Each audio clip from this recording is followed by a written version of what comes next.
안녕하세요. 조이북 클럽의 조이입니다. 오늘 제가 소개해 드릴 책은 나는 왜 나를 함부로 대할까? 네, 문요한 선생님의 책인데요. 저는 이 책을 읽게 된 동기가 사실은 최근 들어서 중3 저희 딸이 아, 주로 밤만 되면 찾아와서 이런 얘기를 해요. 아, 엄마, 난 쓸모없는 존재인 것 같아. 아, 나 왜 살아야 되지? 막 이 자기 비하 발언이 되게 많았어요. 그래서 도대체 우리 딸은 왜 이렇게 자기 자신을 이렇게 대할까? 저는 이 책을 보자마자 저희 딸이 오버랩 되면서 좀 알아야 되겠다. 그랬더니 그 책에 이런 얘기가 나와요. 72페이지에 보면은 사실 그 어린 시절에 충분히 케어를 받고 용납이 되고 음 어쨌든 보호를 많이 받아야 되는 그 시절에 거절을 많이 당하거나 돌봄을 받지 못하면 나 자신에 대해서 굉장히 부정적으로 받아들이게 된다라는 거죠. 그러면서 사실 맞벌이 하면서 저희가 그 뭐라 해야 될까? 옛날에 네, 어린이집을 보내다가 여차저차 해서 네, 교육열에 그런 게 아니라 네, 영유를 어찌저찌 해서 보내게 됐어요. 그래서 좀 더 좋은 환경에서 보내게 돼서 더 좋지 않을까 생각을 했는데, 와, 이게 사실은 그 원장이 거기가 어린이집도 같이 하고 영어 유치원도 같이 하던 데라서 이게 금액이 차이가 안 나는 데다 이래저래 하니까 여기를 해보면 어떠냐. 어차피 그때 당시에 저희가 맞벌이를 해서 정부 정책상 소득 기준이 일정 기준이 넘게 되면은 그 뭐죠? 네. 어린이집 지원을 못 받는 거죠. 그래서 어차피 지원 못 받을 거 그냥 좀 더 보태서 좋은 데를 보내자 해서 가게 된 거였는데 거기에서 다른 애들은 일찍 안 오는데 우리 애들만 일찍 가고 또 늦게까지 있으니 얼마나 미웠겠어요. 우리 애들이 뭐 사고를 치거나 누구를 못 살게 굴거나 그런 애들이 전혀 아닌데. 그래서 저희 딸은 나중에 세월 지나서 그 얘기를 하더라고요. 엄마, 거기 유대인 수용소 같았어요. 그래서 얼마나 그 얘기 듣는데 띵 하더라고요. 근데 어쨌든 거기가 얼마나 참 애들을 괴롭혔냐면, 그러니까 온갖 걸 다 트집을 잡는 거예요. 정말 나 자신의 문제인가 이렇게 할 정도로. 예를 들자면 이제 차가 와서 탑승하기 전에 영유 가기 전에 먼저 인사를 했는데, 그러고 나서 차에 타고 나서 왜 한 번 더 인사 안 했냐고. 아니 뭘 두 번씩이나 인사를 하라고. 그러니까 별걸 다 트집을 잡는 거죠. 그래서 그때 내가 우리 아이들을 좀 더 돌보고 그랬다면 그 맞벌이가 중요한 게 아닌데.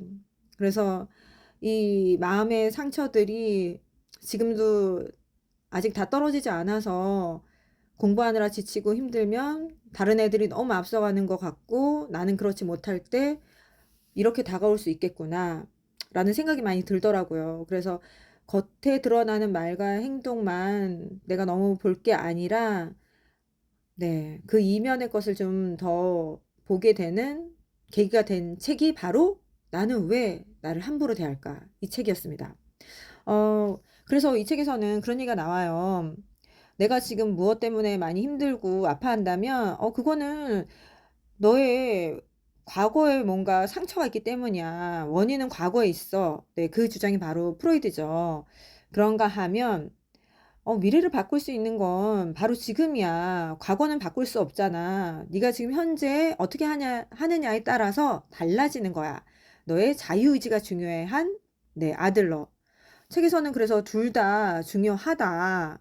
그쵸. 네, 근데 그전에는 저는 좀 더 아들러에 치우쳐 있었는데, 그래서 과거를 한번 돌아보고 지금 할 수 있는 것에 더 집중을 할 수 있게끔 만들어주는 책. 그래서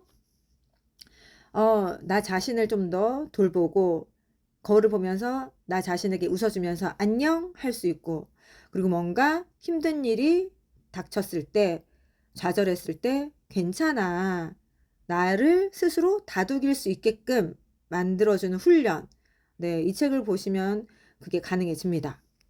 그렇다면 이 선생님은 어떻게 해서 이 정신과 의사, 닥터가 되었을지 궁금하지 않나요? 네, 저는 그런 게 궁금하더라고요. 네, 근데 그 책에 설명이 나와 있습니다. 52페이지를 봤더니, 이분도 인생이 굉장히 힘들어서, 그래서 안 되겠다. 내가 살고자 정신과 의사가 됐다. 그런데 그 이면에는 아버지로부터 받은 상처가 있었더라고요. 그래서 완벽주의자인 아버지, 네. 그러니까 얼마나 인생이 힘들었겠어요. 그러다 보니 자신이 힘드니 아이에게도 그런 모진 말이 갔던 거죠. 네. 그래서, 이분은 결국, 이, 전공을 택함으로써 본인도 많이 해방이 되셨구나. 그런 생각을 하게 되었습니다. 그런가 하면 저는 또 인상적이었던 부분이 20페이지였는데요. 음, 보통 살아가면서 우리가 많은 유행을 보게 되잖아요. 뭐 머리 스타일이며 옷이며 심지어 강아지들도 어떤 때는 뭐죠? 말티즈가 굉장히 유행했다가 또 어떤 때는 푸들이 유행했다가 그런 게 있잖아요. 그것처럼 네. 정신과에 찾아오는 여러 문제들, 정신적 문제들 봤더니 과거에는 네, 화병. 네, 이거는 글로벌한 기준에서 봤을 때 이거를 영어로 표현할 수가 없어서 화병을 네, 소리 나는 대로 표기할 정도로 이건 한국인에게만 특히나 굉장히 독특하게 드러나는 네, 정신적인 문제다. 그래서 그때 당시에 그 기사를 보고 굉장히 충격적이었는데 어쨌든 그만큼 네, 심각했었고 또 히스테리. 그래서 이런 얘기도 기억이 나요. 왜 히스테리야? 쟤 히스테리잖니. 그랬는데 요즘엔 그런 얘기보다는 네, 굉장히 주변에서 많이 힘들어 하시는 분들도 있잖아요. 우울증, 공황장애, 심지어 내가 너무 달려서 이제 더 이상 에너지가 없어. 번아웃. 그리고 먹는 거에 관련해 가지고 거식증이라든가 섭식장애. 그래서 이게 지금 현재는 우리 스스로 나는 좀 더 이러이러해 돼야 돼. 완벽주의를 추구하다 보니 이런 증상에 네, 스트레스로 인해서 마음의 병이 걸리는 것 같고요. 과거에는 무조건 참아야 된다라는 그런 사회적 분위기에 의해서 화병이 트렌드를 잃었던 게 아닐까. 네, 그런 생각을 한 번 더 하게 되었습니다. 그래서 그 사회가 하는 말, 그거에 대해서 뉴스나 뭐 미디어나 유튜브나 그걸 좀 가려서 듣는 게 필요하지 않을까. 어떻게 그렇게 다 보이는 대로 거기서 이렇게 주장하는 대로 살 수가 있겠어요. 우리는 네, 조물주 신이 아닌데. 그렇지 않나요? 어쨌든 그래서 그 부분이 좀 기억이 남았고요. 다른 것보다도 이 루소의 말이 저는 좀 많이 와닿았어요. 이 책에서도 주장하는 것하고 많이 같은 맥락에서 뻗어져 왔다고 생각하는데 이제 루소는 자기 편애가 있고 또 자기 사랑이 있다라고 말을 하고 있습니다. 그래서 편애는 말 그대로 한쪽만 치우쳐서 이뻐해 주는 거죠. 그래서 나만 이뻐하는 것, 자기 편애인 거죠. 그래서 다른 사람은 생각하지 않고 나만 소중해 하는 게 자기 편애고 자기 사랑은 너도 사랑하고 나도 사랑하는 게 바로 자기 사랑이라는 거죠. 그래서 그래 우리는 이 균형이 너무나 부족했구나.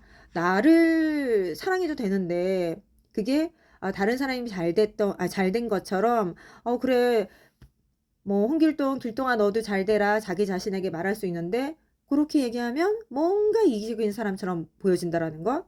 네, 근데 그게 아니라 너도 잘 되는 것처럼 나도 잘 됐으면 좋겠어. 그 얘기를 공평하게 해주는 게 정말 필요하지 않을까라고 말하고 있습니다.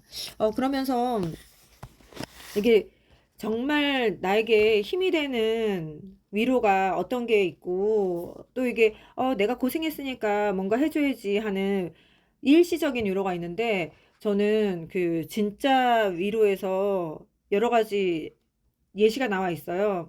그래서 뭐라고 해야 될까?